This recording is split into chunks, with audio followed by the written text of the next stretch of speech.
안녕하세요. 오늘도 사연 살롱을 찾아주셔서 감사합니다. 결혼한 지 이제 1년 된 부부입니다. 아들 둘 있는 집에 둘째 아들이랑 결혼했어요.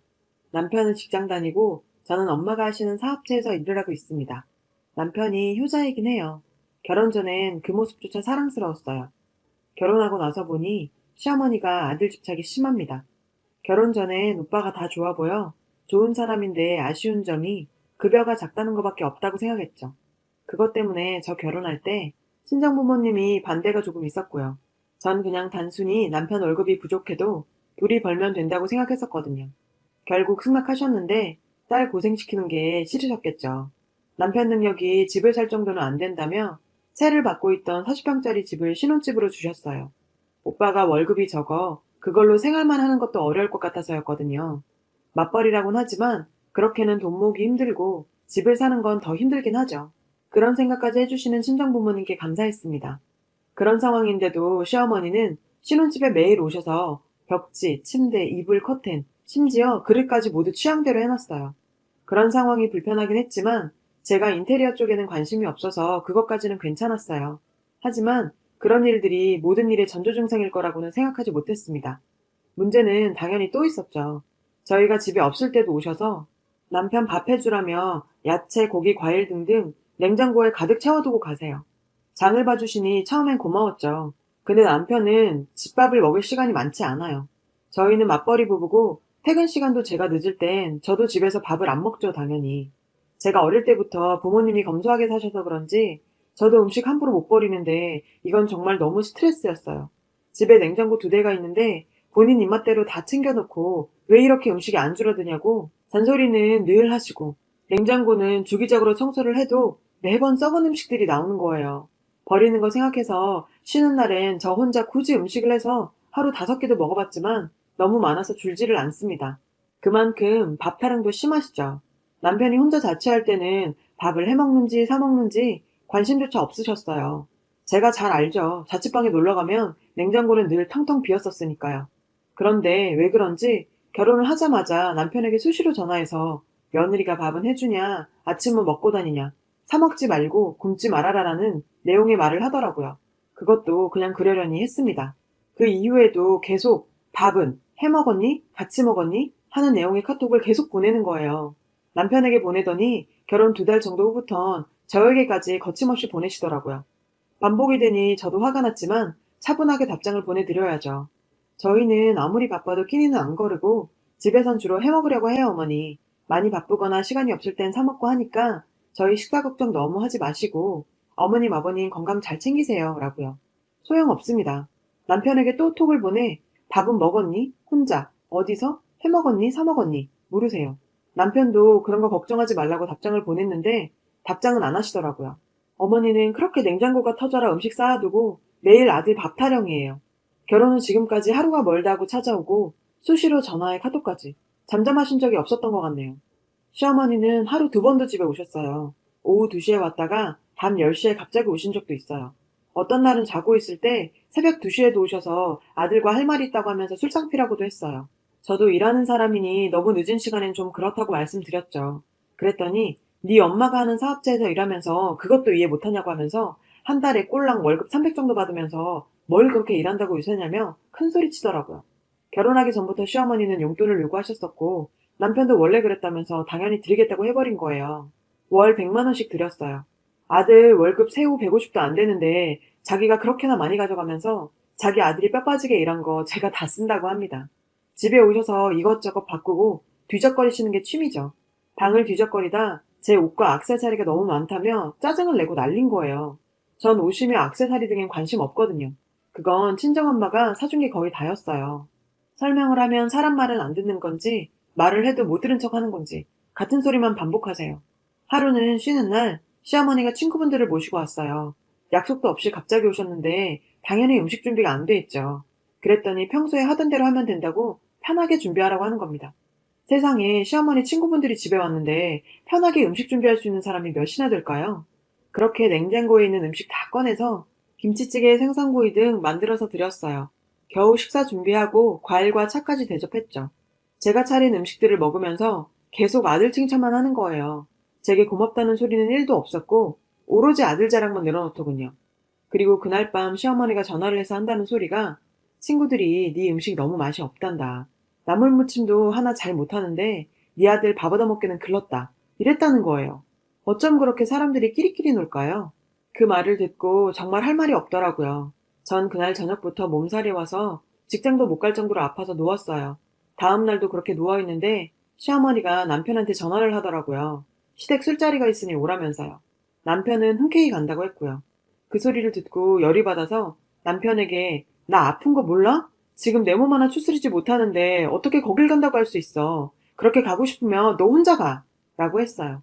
그랬더니 남편은 뭐 죽을 병도 아닌데 못 갈 이유가 뭐냐고 하면서 엄마도 혹시 네가 안 온다고 하면 나 혼자 오라고 했다면서 혼자 갔어요. 그러고 보니 저번 제사 때도 자고 가라 그래서 남편이 저 다음날 일찍 일 가서 안 된다니까 아들만 자고 가라 했거든요. 몸이 아프니 더 안 좋은 일들이 떠오르고 너무 서럽고 서운하고 정말 이 사람도 연애 때 내가 알던 그 사람 맞나 싶었죠. 그리고 시아버지 어디 갈 때 꼭 태워달라고 하십니다. 첫째 아들도 있는데 꼭 남편한테 그래요. 어느 날 시댁이랑 밥 먹기로 했는데 갑자기 시아버지가 모임 있다고 하셔서 시어머니랑 셋이서 먹으라고 했었죠. 집에 일찍 오라고 해서 갔더니 시아버지 모임 가는데 태워다 달라는 거예요. 걸어서 15분이면 되는 거리를요.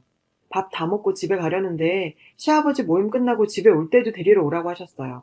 그래요. 부모님 어디 모셔다 드릴 수 있죠. 근데 매번 어떻게 출타하실 때마다 전화를 하시나요? 어쩔 수 없이 시아버지 모시고 왔죠. 남편이 쉬는 날은 어김없이 전화가 와요. 네 아버지 어디 가는데 태워다 줘라. 운전하고 가시면 되는데 아버님도 꼭 둘째 아들한테 저렇게 집착하는 것 같아요. 남편도 짜증내면서 할 거 다 해주고요. 쉬는 날 저렇게 불러대서 결혼하고 저랑 데이트도 한 적이 없어요. 정말 이럴 거면 장가는 왜 보냈는지. 그러다가 일이 터졌어요. 여름 휴가 때 시어머님이 휴가를 같이 보내자며 토요일부터 시댁에서 지내라는 겁니다. 휴가를 시댁에서. 그것도 5일 동안 보내는 사람이 어디 있나요? 저도 쉬어야죠. 게다가 시어머니는 밖에서 파는 음식 먹으면 죽는 줄 아시는 분이거든요. 제가 그 끼니를 다 해결해야 한다는 건데 상상만 해도 너무 지치고 싫었어요. 그래서 이번엔 저도 할 말을 해야겠다 싶어 쉬는 동안 자주 올 테니 5일 동안 같이 보내는 건 안 되겠다고 말씀을 드렸어요. 그리고 남편한테 오늘은 제발 집에 가서 자자고 어머님 만나기 전부터 누누이 말했는데 잠깐 커피 사러 간 사이에 둘이서 오늘은 시댁에서 자고 내일 약속이 있어서 4시 안에 집에 가면 된다는 소리를 했더라고요. 제가 시댁에 휴가는 같이 못 보낸다고 하는 말을 듣고 남편도 친구들과 술 약속을 잡았던 거죠. 그럴 거면 자기가 먼저 부모님한테 약속 있다고 얘기해주면 안 되나요? 결국 또 술 사서 시댁 가서 먹고 자고 왔어요. 아무리 시댁에 옷이 준비돼 있다고 한들 이 더운 여름날에 준비 하나도 안 하고 왔는데 속옷도 없이 진짜 찝찝하죠. 집도 가까운데 매번 시댁에서 그렇게 자는 것도 진짜 불편하고요. 집에 와서 남편한테 말 한마디 안 하고 있는데 몸이 안 좋아지더라고요. 병원에 갔더니 스트레스가 과중돼서 몸이 경직된 부분이 많다고 마음 편하게 좀 쉬어보라고 했어요. 참, 그 말을 듣는데 왜 그렇게 친정엄마가 보고 싶은지. 안 되겠다 싶어서 남편한테 친정에 간다고 했어요. 그리고 친정에 갔는데 그날 시부모님한테는 말 안 하고 갔어요. 제가 벨소리에 민감해서 진동이나 무음으로 해놔요. 전화를 잘 못 받을 때도 있죠. 시어머니한테 부재 중 5통이 와 있더라고요. 30분 뒤에 다시 전화해보니까 버럭 화내면서 다짜고짜 계곡 가려고 나왔는데 전화도 안 받고 해서 저 자는 줄 알고 집에 들어갔다가 아무도 없어서 놀랬대요. 친정 가면 간다고 말하고 가지 말도 없이 가냐고 난리를. 그러면서 저한테 시부모님께 와서 정중하게 사과를 하라는 겁니다. 사전에 계곡 간다는 말이나 연락도 못 받았고 씻거나 잠들거나 일이 있어서 전화 온 거 못 받을 수도 있는데 고작 30분 지났다고 집까지 찾아오는 극성스러움도 도가 지나친 거 아닌가요? 평소엔 아들한테 연락도 그렇게 잘하면서 그럴 땐 저한테만 연락해서 왜 그렇게 들들 볶는지. 아들은 30년 키워서 며느리들이고 이제야 효도받으면서 왜 이제 막 시집온 며느리에게 30년 키운 아들만큼의 효도를 바라나요? 진짜 해도 너무하지 않아요? 저는 사과하고 싶지 않았어요. 제가 누구 때문에 아팠고 왜 친정에 갔는데요. 그리고 한 달 후 시어머니 생신날이 됐죠. 저희 집에서 음식하고 생신상을 차려 친지분들도 모셨고요. 시댁 어른과 형제들이 다 모인 자리에서 또 아들 자랑을 늘어놨어요. 뭐 그렇게 자랑할 게 있을까요? 제가 다 얼굴이 화끈거리더라고요. 거기까지만 하면 괜찮았는데 제가 친정에 가 있던 얘기를 꺼냈어요. 말도 안 하고 친정에 간 제가 시부모님께 사과를 해야 하는데 절대 안 하고 있다고 하면서 제 욕을 거침없이 해대더라고요. 시댁 식구들 다 둘러싸인 곳에서 정말 공포영화의 한 장면처럼 소름이 끼쳤어요. 그래도 어른들 계시니 조용히 얘기했죠. 말 안 하고 친정관계 사과까지 할 일은 아닌 것 같아요, 어머니. 그리고 저 남편한테 얘기 다 하고 갔어요. 남편한테 전화해보시지 그러셨어요. 저랑의 일을 여기서 왜 그러세요? 했죠. 그랬더니 그 자체는 사과할 일은 아닌데 전화도 안 받고 놀라서 집까지 찾아갔지만 없었다. 그건 분명히 제가 잘못한 거라고 하더라고요. 그때 평소 과묵하시던 큰어머님께서 아니 엄마가 보고 싶으면 친정에 갈 수도 있는 거지. 그리고 몸이 안 좋았다며. 엄마가 많이 보고 싶어서 간 거겠지. 지 남편이나 시댁이 잘 보듬어줬으면 그렇게 서운한 마음으로 친정에 갔으려고. 우리도 시집 와서 친정엄마 많이 보고 싶지 않았어? 그렇게 말씀하셨어요. 어른들도 고개를 끄덕이셨고요. 그 상황에도 시어머니는 멈추지 않고 약속을 지키지도 않았고 말도 없이 친정에 간 게 잘못한 거라면서 말도 안 되는 얘기를 했어요. 시어머니는 그런데 시아버지가 화가 났으니까 저보고 사과하라고 한 거라고 앞뒤 안 맞는 얘기만 하더라고요. 가족이니까 가족인데 이 말만 하면서 그냥 사과하라고요. 제가 말을 듣지 않자 결국 시어머니의 속마음을 꺼냈어요. 우리 아들 혼자 두고 그렇게 가면 끼니는 누가 해주고 빨래는 누가 하냐며 그게 네 잘못인 거라고. 아들 걱정을 미친 듯이 쏟아내더라고요. 그중엔 당연히 제 걱정은 하나도 없었죠. 그러면서 뜬금없이 예전에 친구들이 왔었는데 제 시금치 무침도 제대로 하나 못한다고 해서 자기가 얼마나 창피했는지 몰랐다네요. 저 없을 때 아들 밥 누가 하냐 끼니 걱정하더니 우리 아들 밥도 잘 못 얻어먹는다고요. 결국 쌓여있던 분노가 폭발했어요. 어머니, 시금치. 제발요 좀. 전 이제 시금치도 싫어요. 제가 아들 종으로 보이세요? 집안에 종 하나 들여놓으신 거예요? 정말 하루가 멀다고 집에 오시고 쉬는 날마다 불러서 시댁 가서 자고 그렇게 아들 자주 보시고 이런 종도 부리는데 그게 모자란가요? 그럼 아들하고 평생 같이 사세요. 아니 이 땡땡년이 시댁 어른들 계시는데 밥을 잘못 먹었나? 미친 거 아니냐? 라더니 제 머리끄댕이를 잡았어요. 남편이 뭐 하는 거냐고 떼어놓자 시어머니가 엉엉 울기 시작했어요. 아, 누가 울어야 하는 건지. 그러자 남편의 본 모습이 나타나더라고요. 무슨 모자가 쌍으로 본 모습을 보이나요? 시어머니를 꽉 안아주면서 저를 악마 보듯이 쳐다봤어요. 야, 너 너무한 거 아니야? 엄마가 잘못하면 뭘 그렇게 잘못했어? 다 우리 잘 되라고 하는 거지. 소녀 같은 우리 엄마한테 뭐 하는 짓이야? 라는 말을 듣는 순간 저는 결혼으로 묶여있던 모든 걸 내려놨어요. 야, 이 미친 땡아. 지금 이 상황이 파악이 안 돼? 네 엄마가 하는 짓이 정상이라고 생각하면 평생 네 엄마랑 지내. 이 집은 내 집이니까 네 옷이랑 몸만 나가면 되는 거야. 미저리처럼 집착하는 네 엄마하고 오손도손 손잡고 살아. 그러자 시어머니는 왜 이 집이 네 집이냐며 자기 아들 집이라고 하는 거예요. 그래서 제가 크게 웃었죠. 그 아들의 그 엄마네요. 그렇게 착하신 아드님이 엄마한테 사기를 쳤나 봐요. 정확하게 다시 한번 말할게요. 이 집은 친정 부모님이 사위가 돈 없다고 내주신 거예요. 아드님이요. 자랑할 거 하나도 없는 능력 없는 빈털털이에요. 그렇게 못 믿겠다면 그 귀하고 귀한 아드님한테 물어보세요. 했어요.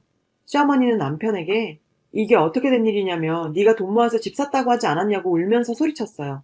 시댁 어른들이 웅성거리시더라고요. 그렇게 아들 자랑하더만. 이런 얘기 들려. 제가 여기 들어오기 전부터 아들 자랑만 하고 사셨나 봐요. 그랬더니 남편이 여기서 이러면 안 된다고 나중에 설명해준다며 시어머니를 끌고 나갔어요. 저를 혼자 두고요. 그 자리에서 결국 저도 울음을 터뜨렸어요. 한참을 울고 있는데 큰어머니께서 저를 꼭 안아주셨어요. 그동안 고생이 많았다고 하면서 다른 어른들도 제 어깨를 토닥여줬어요. 큰아버지는 네 시어머니 원래 유별났는데 결국 일이 터진 거라고 하면서 자신들이 미안하다고 하셨어요. 그래서 제가 정말 죄송하다고 말씀드렸죠. 시댁 어른들이 왜 제게 미안한가요? 어머님, 아버님, 남편이 희한한 거죠. 그런 꼴 보여드려 제가 죄송하고요. 한 번은 터졌어야 할 일인데 그게 친지들 앞이라 참. 시어머니는 그렇게 친척들 앞에서도 체면치레 하던 사람인데 아들 능력 다 까발려졌으니 어떻게 보면 더 속 시원한 일일 수도 있겠고요. 그렇게 큰 파도가 지나갔어요. 그리고 3개월 후 남편과 이혼했어요. 그런 상황을 다 본 시댁 친척들도 저한테 찾아오셨고 말리셨지만 큰어머니만큼은 제 생각대로 하고 살라며 네가 더 답답할 일은 만들지 않는 게 좋겠다고 하시더라고요. 그래도 앞날은 잘 생각하라고요. 몇 번 뵙지도 않은 분인데 참 고마웠습니다. 저런 분이 제 시어머니였어도 결혼하고 이렇게 살았을까요? 누구 말처럼 전 정말 이제 시댁 시자 들어가는 시금치도 안 먹거든요. 상황 파악이 제대로 안 되는 건지 머리가 안 돌아가는 건지 시어머니가 이혼 소송한다면 난리를 쳤지만 남편이 재산 분할할 것도 없고 변호사 비용이 더 많이 든다며 말렸다고 하네요. 친정 부모님도 이렇게 될 거였으면 자식 없을 때 결론 지은 게 오히려 더 잘 됐다고 저를 위로해 주세요. 많이 죄송하고 면목도 없지만 엄마 회사를 더 잘 도와드리면서 이제는 제가 하는 일에 더 집중할 생각입니다. 남편과 헤어지고 여러 일들도 처리하느라 이런 생각도 못하고 살았는데 이렇게 글 쓰면서 제가 더 바보 같았다는 생각이 드네요. 여행도 다니고 못 만났던 사람들과도 만나고 제 인생 더 즐기려고요. 제 얘기 읽어주셔서 감사하고 욕 말고 새로 시작하는 저한테 응원 주세요. 여러분, 사연 댓글에 응원과 현명한 조언 부탁드려요. 좋아요와 구독은 저에게 큰 힘이 됩니다. 오늘도 좋은 일 가득하세요.